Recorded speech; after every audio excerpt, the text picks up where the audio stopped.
It's all about the money, money, money. What's up, guys? I'm Dylan, and today we are going to be talking about scholarships. By scholarships, I'm talking about outside scholarships, money that goes straight to your pocket or to your bank account, and it does not have to go through your school. Now, I could have named this video how I got X amount of money in scholarships, like a lot of other YouTube videos out there that do videos like this, but I don't want to do that because that would be misleading. A lot of times they're talking about money that is scholarships from your school, like what they're giving you in like financial aid and merit scholarships, as well as outside scholarships. So I don't think that's as helpful to talk about because your whole school, like what they choose to give you is totally different and varies for everyone, especially because it's based on your parents' income and other things like that and how much the school's willing to give you, whether they're a private or a public school. Like there's so many factors that go into that, and a lot of those things just aren't in your control. So today I'm going to be talking about the things that are in your control, ways that you can actually apply for a scholarship and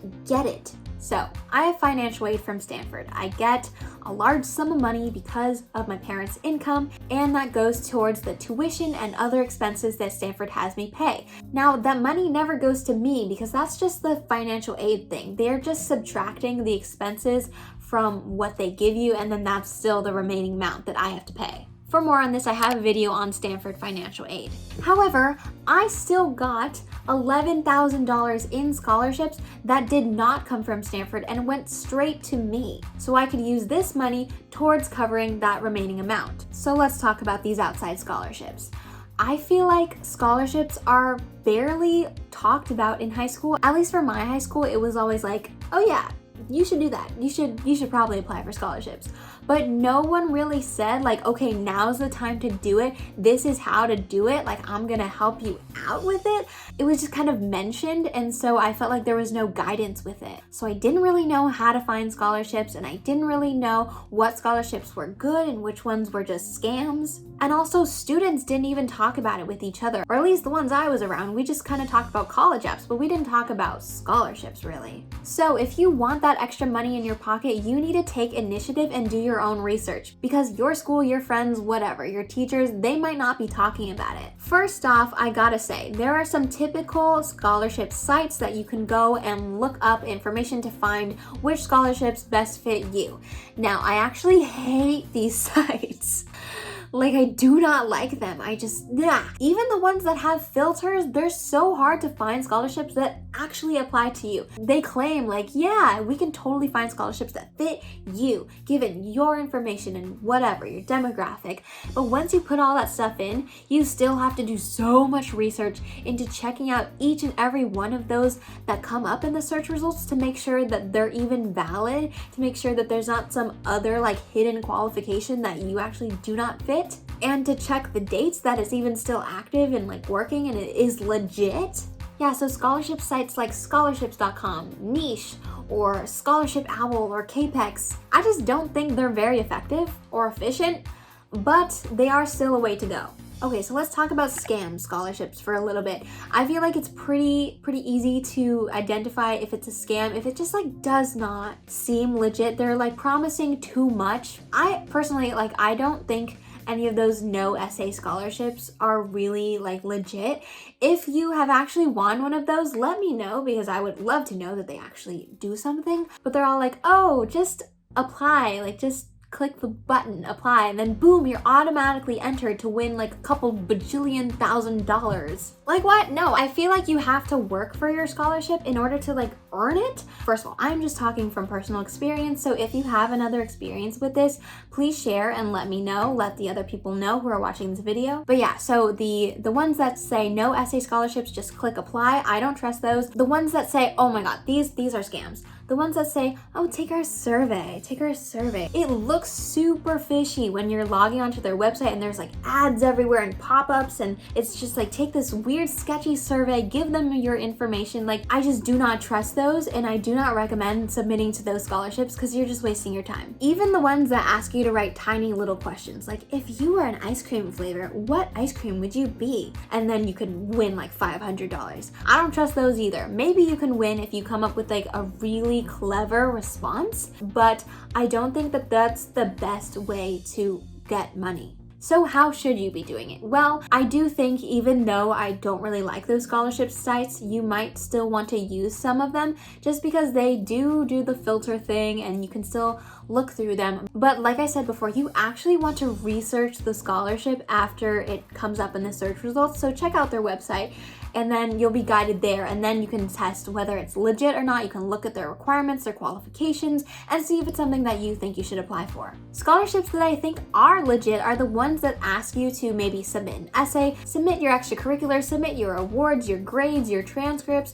maybe a recommendation letter. Like, those seem legit to me because they want to see if you actually should get the scholarship, if you are worthy of it, based on merit. But there are also scholarships that are based on financial need, and scholarships that are based on both, so you might need to submit some tax forms as well. Okay, now some scholarships have essays, so I'm just going to talk about that for a little bit. The best thing that you can do is reuse your college essay for your scholarship essay. You can even morph or change your college essay to fit the scholarship prompt, or maybe combine different essays into one. I actually did that for my Los Angeles Rotary scholarship.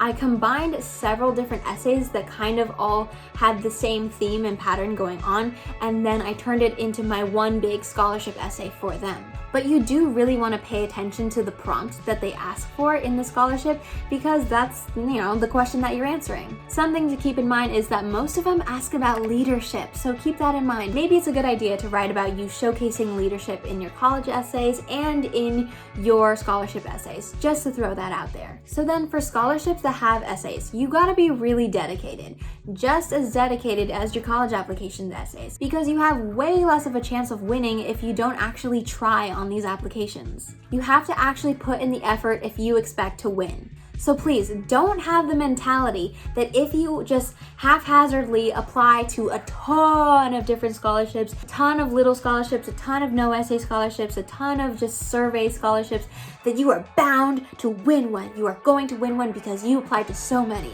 You are wasting your time. Really hone in on the scholarships that you are going to be applying for, and really make sure that your essays and your everything stand out and that they are really good, so that when you submit your application, you know that you actually have a chance of winning. There are also big national scholarships such as QuestBridge, Jack Kent, and the Gates Foundation.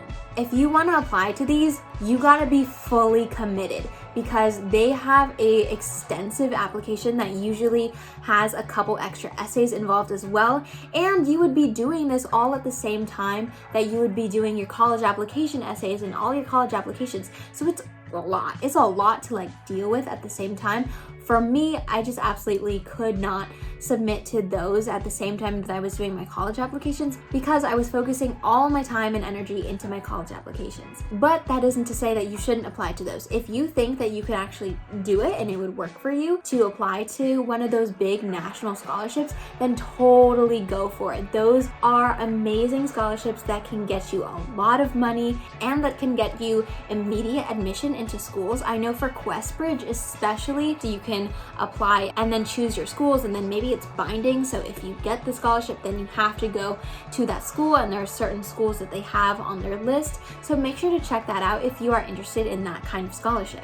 Okay, now so I'm going to be talking about the completely opposite side of a national scholarship, and that is a very slim local scholarship. And those are the ones that you should really be going for, because you have a higher chance of winning. Think about it. Would you rather be competing with everyone in the nation or just the people in your county? You have a much higher chance of winning if you are doing a local scholarship application. So when it comes to scholarship searches, like I was saying, yes, you can research your scholarships and find your scholarships through a scholarship search site. Oh my God, this is literally twisting my tongue. But you can also do a simple Google search, but you want to be specific with your keywords, and that brings me to my next point. Along with being local, you also want to find your niche. So maybe in your Google search, maybe you want to say scholarships for women interested in STEM in Los Angeles. You see how specific that got? That got my location, my gender, and my field of interest all in one. So that really narrows it down, and your pool of applicants becomes a lot smaller,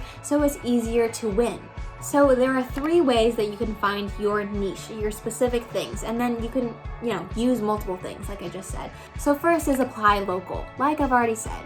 So for an example, a local scholarship that I was able to win was an LA5 Rotary Scholarship. So that is a scholarship that the Rotary Club gives out to just LA students. And I'm sure since there's so many different Rotary clubs all over the place, maybe there is one for your area giving out a scholarship. Number 2, find something that is specific to your identity. Whether that's your gender, your sexuality, your ethnicity, your religious affiliation, those things can all be really specified into certain scholarships that are made for certain people like that. Here's a really specific example of a scholarship that I won. I won a scholarship for the SAG-AFTRA Foundation because my mother is tied to the SAG-AFTRA Foundation because she is an actress. So it was either if you or your parent were a part of the foundation, then you could apply for that scholarship. And I was lucky enough that I applied and I actually ended up winning. Now for the third thing that you can really niche down on, and that is a talent, a skill, or a passion. So if you're good at something, try a scholarship for that. I really looked into art scholarships and focused my area there because art is something that I've been doing for a really long time. I have a portfolio of art and I could easily create a piece of art and use it for a scholarship. I actually did a design competition for Built by Girls and I ended up winning. So I found this, which is really funny. There's different ways that you can find scholarships through searching on Google, through the scholarship websites, but I found this one on Instagram. So yeah, you can totally find scholarships via social media as well. So I followed the Built by Girls account because I was already a part of their program, and then they posted like, oh hey, we're having this competition, and if you want to design a phone case in partnership with Verizon and Spec, then go ahead and submit. And I was like, oh my gosh, this is an amazing opportunity. First of all, it's really specific because not a lot of people know about this. This is a specific organization of Built by Girls, and it had a very specific age range of people who were in high school or college, I think. And then on top of that, it was even more specific for people who identify as female or non-binary. So all those specifications made it perfect for me to apply and win that scholarship. Some other arts competitions that I can throw off the top of my head are Young Arts, although Young Arts is a national competition for dance, art, theater, music, writing. I think also you should look into it if you are interested. And then also Spotlight if you are interested in music, musical theater, and acting and stuff like that. So I do recommend those as well. Alright, so aside from a talent or skill, there are also scholarships aimed towards your field of interest. There are so many out there for STEM, like science, technology, engineering, and math. Like you can submit a project or an idea for something. There's definitely scholarships out there. So look into one that matches your niche and the things that you are interested in and the things that identify with you. Once again, this is for outside scholarships that go directly into your bank account or directly into your pocket, whatever, and have nothing to do with the actual financial aid or merit-based scholarships from the college that you get accepted into. Just a little extra cash to help you pay for your college education. That is all the tips I have on scholarships for today. I hope it was helpful. Make sure you follow those tips and not just go applying all over the place without really putting in the effort. Thank you guys so much for watching and have a wonderful rest of your day. I'll see you guys soon.